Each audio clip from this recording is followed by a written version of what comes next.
Hello. We have been discussing about vibration of crystals and the quantum of that is phonon. Now we will discuss if we have two atoms per primitive basis, then what are the properties of the lattice vibration and phonon.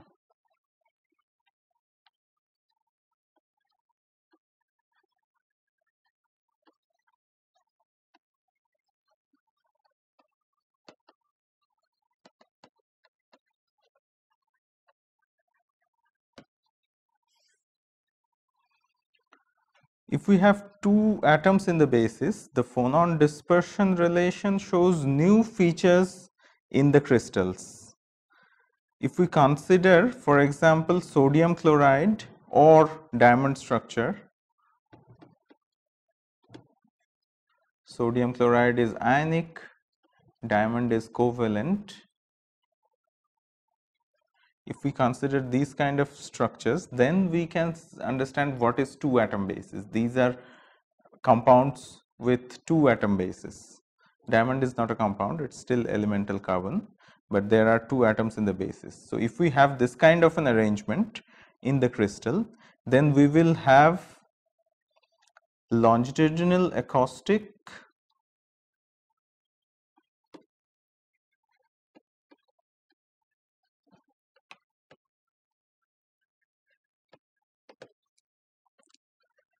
that is called LA mode. We will have transverse acoustic,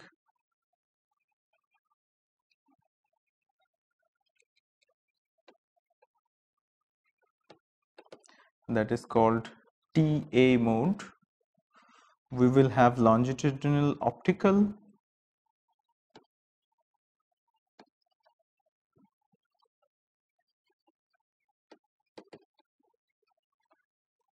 LO mode, and transverse optical.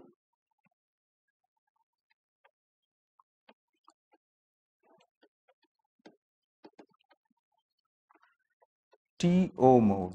Now, longitudinal and transverse, you know the meaning.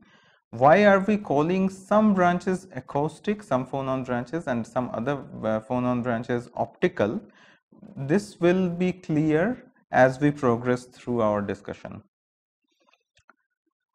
So, if we want to find out how many branches will be there, we will see that the number of degree of freedom of the atoms, that plays an important role in determining the number. If we have p number of atoms in the primitive basis,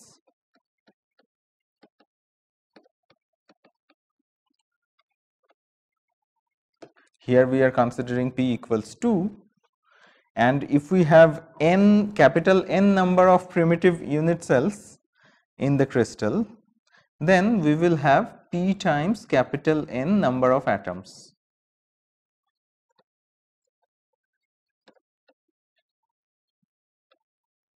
In the crystal. Each atom has 3 degrees of freedom, so total 3 times Pn degrees of freedom.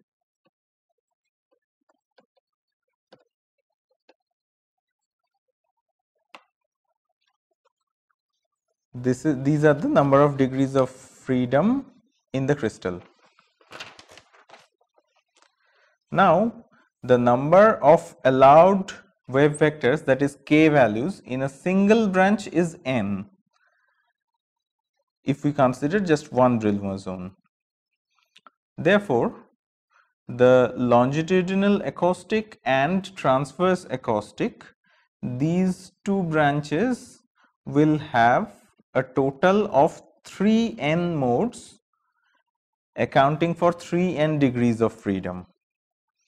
And so 3n modes is occupied by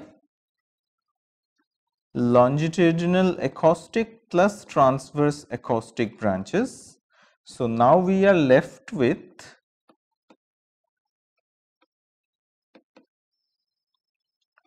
three p minus 3 times n, these many degrees of freedom we are left with, and they correspond to optical branches.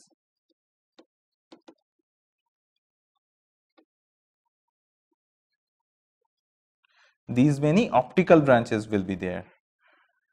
Now let's consider a cubic crystal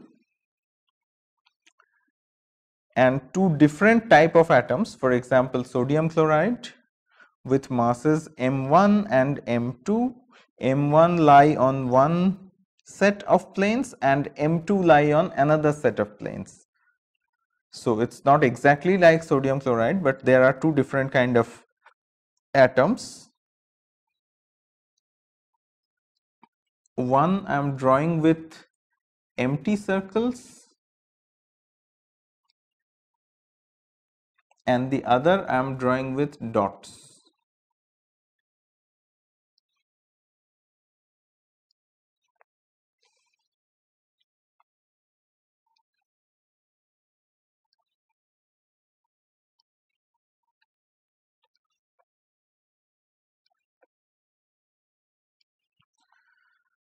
Okay, so the lattice constant is this much.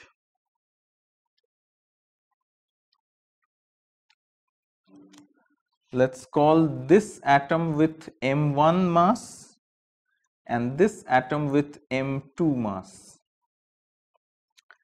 And if we now consider the displacement of the atoms, this displacement we call us, this one is us plus 1, this one's displacement is us minus 1. So this is the sth layer, this is s plus 1, this is s minus 1. The other kind of atoms we call the displacement vs, vs plus 1, vs minus 1, this kind of nomenclature.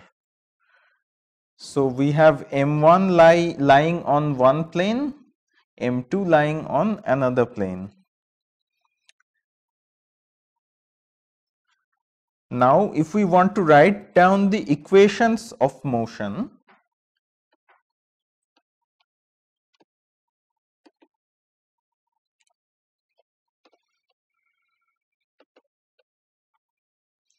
we will be able to write down for m1 type of atoms m1 d2us dt2 equals c times vs plus vs minus 1 minus 2 times us. Similarly, for m2 kind of atoms, m2 d2 vs2 d2 vs dt2 equals c times us plus 1 plus us minus twice vs. Assuming only nearest neighbor planes, they exert this elastic force on one atom or one plane of atoms. With these equations of motion, we look for a solution in the form of a traveling wave with different amplitude u and v for on alternating planes. So us can be expressed in our trial solution as u times exponential of I s k a exponential of minus I omega t. Similarly, Vs equals V times exponential of Is Ka exponential of minus I omega t. Now putting these into the equations of motion, we will be able to find minus omega squared m1 u equals c v 1 plus exponential of I k a minus twice of c times u, and for the other one minus omega squared m2v equals c u exponential of I k a plus 1 minus twice c v. Now these are homogeneous linear equations having a solution only if the determinant of the coefficients of u and v vanish. We can make a determinant using the coefficients of u and v, and if that coefficient vanishes, then only we will have a non-trivial solution to these equations. Otherwise, we can always find a trivial solution, u equals v equals 0. But we are not interested in that kind of a solution. That means there is no vibration at all. We are interested in a non-trivial solution where there exists phonons, and that kind of solution exists only if the determinant of the coefficient goes to 0. That means, let's write down the determinant, twice c minus m1 omega squared minus c 1 plus exponential of I k a minus c 1 plus exponential of I k a twice c minus m2 omega squared. This determinant has to be 0 for a non-trivial solution to exist. That means, let's work out this determinant. m1 m2 omega power 4 minus twice c m1 plus m2 omega squared plus twice c squared 1 minus cosine of Ka. This quantity must be 0. So we can exactly solve this equation for omega square, but if we examine some limiting cases, that would be easier. So let's consider a limiting case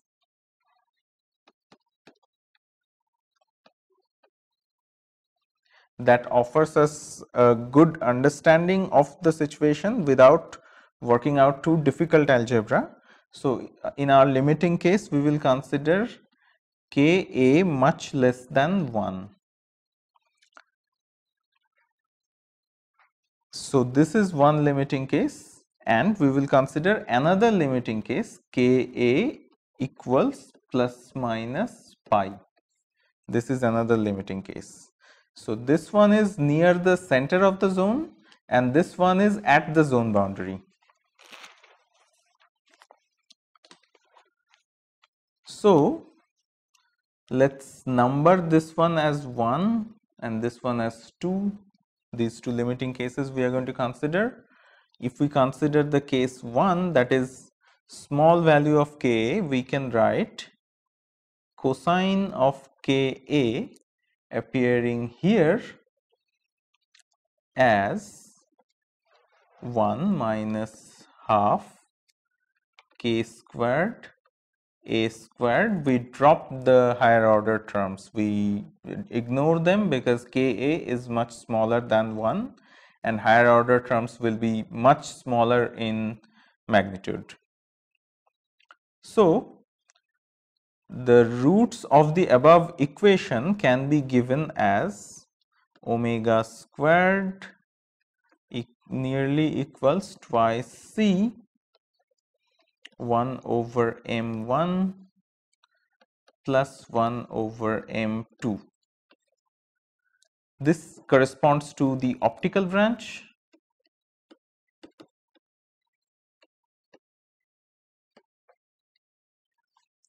and omega squared nearly equals C over 2 over m1 plus m2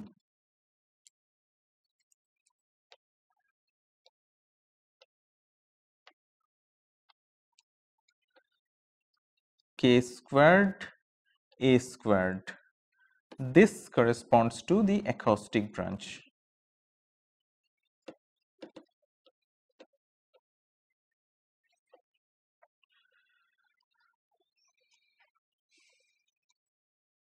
And if we now consider the first Brillouin zone, that is limited by minus pi over a less than equals k less than equals pi over a. This is the first Brillouin zone where a is the lattice constant. And if we consider at k max, that is plus minus pi over a, the roots,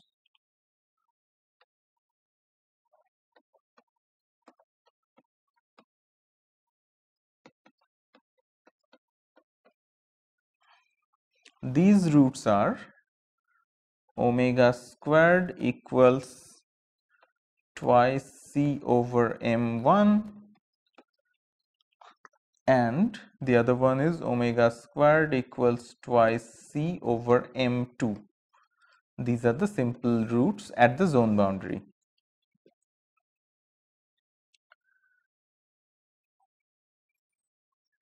So, if we now want to understand pictorially how the particles, that is the atoms, displace in the transverse acoustic and transverse optical branches, we can draw a picture like this in a transverse acoustic wave, transverse acoustic mode of phonon. We can consider an atom here, let us say it is positively charged, this is negatively charged, this one is positively charged again, negatively charged here, positively charged, negatively charged, positively charged, negatively charged, positively charged, like this. So, the wave goes somewhat like this. This is the transverse acoustic mode.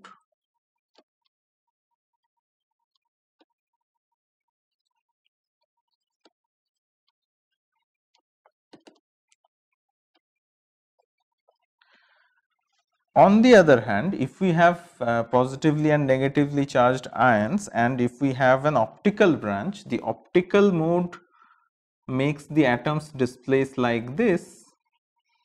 This one is a positively charged one, let us say the negatively charged one comes here, then the other positively charged one will move somewhere here. The next negatively charged one will come somewhere here. The next positively charged one will be located here. Then this one is for the negatively charged one, here the positively charged one, negatively charged again, and the final one is again positively charged. So, there are two waves basically. One is that of positively charged ions. The drawing is not perfect, forgive me for that. And the other one is for the negatively charged ions,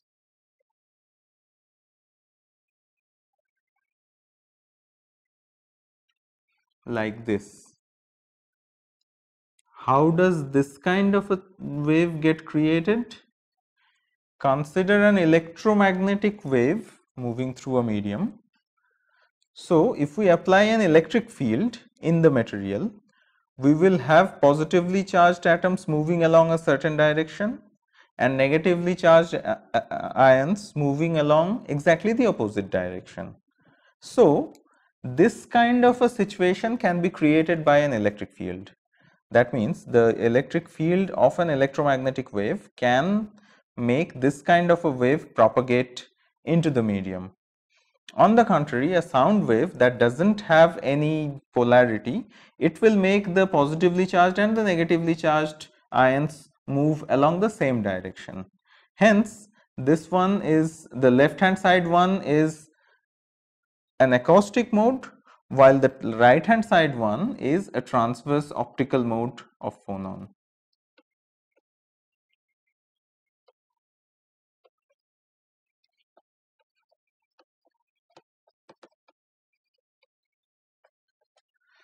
This makes the idea, the nomenclature of acoustic mode and optical mode clear. Now, if we consider the optical branch at k equals 0,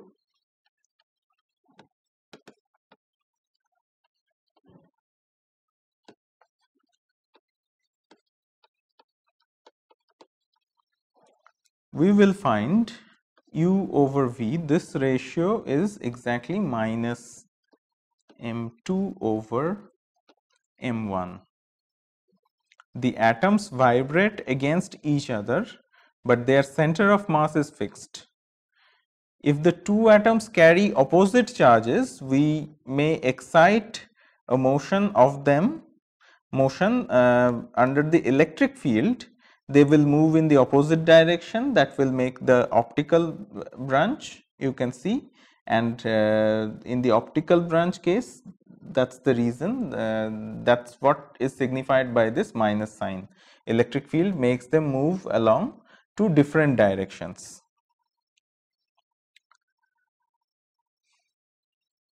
But in general, the ratio of U and V will be complex number.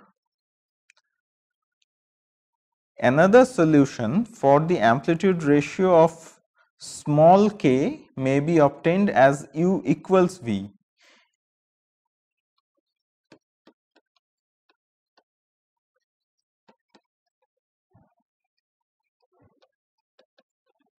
If we have U equals V, the atoms and their centers of mass move together, as it will have a long wavelength, and these are called acoustic branches.